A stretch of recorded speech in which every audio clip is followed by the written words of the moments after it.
বাংলাদেশের যত উদ্ভট নিয়ম কানুন তার ম্যাক্সিমামই হচ্ছে ইন্ডিয়ার থেকে চাপিয়ে দেওয়া নিয়ম কানুন।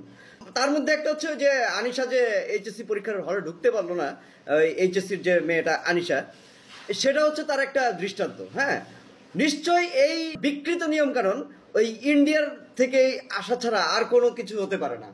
কেন ভাই, আজকে আমার 10টার পরীক্ষা, আমি কেন 10:59 থেকে আমি কেন ঢুকতে পারবো না? 10টা থেকে ধরেন আমার পরীক্ষা 11টা, আমি 10:59 ঢুকার অধিকার আমার কেন থাকবে না? হ্যাঁ, আমি যদি আমার ডকুমেন্ট ঠিক মতো দেখাতে পারি, কেন আমি 10:59 ঢুকতে পারবো না সেটা বলেন।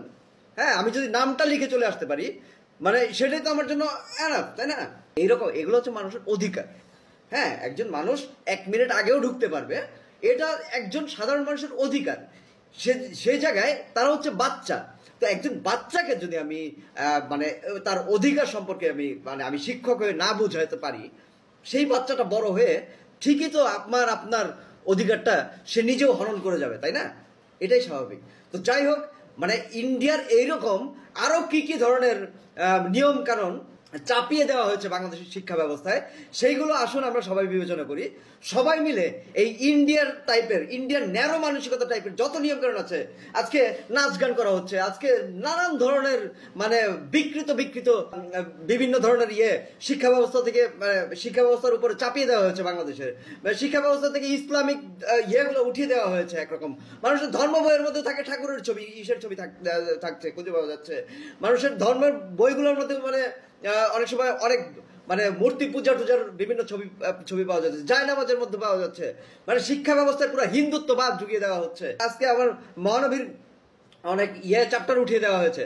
মানে শিক্ষা ব্যবস্থা, মুসলিম একটা দেশ হয়ে মুসলিমের কোনো কিছু স্টাডি করতে পারছে না, সবচেয়ে বড় বিষয়। এদিকে নাচ গান, মানে খোলামেলা, হ্যাঁ, ছেলে মেয়ের কম্বাইন্ড যে ব্যাপারগুলা, হ্যাঁ, এইগুলা সব এই হিন্দুত্ববাদদের চাপিয়ে দেওয়া ইয়েগুলা।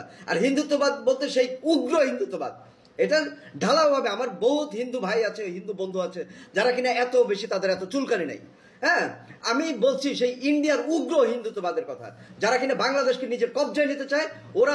ওরা বিশ্বের প্রত্যেকটা দাঁড়ে দাঁড়ে লাথি উষ্টা খেয়ে ওরা এখন চায় বাঙালিরাও কিছুদিন আগে লাথি উষ্টা দিয়েছে, তবুও ওদের শিক্ষা হচ্ছে না।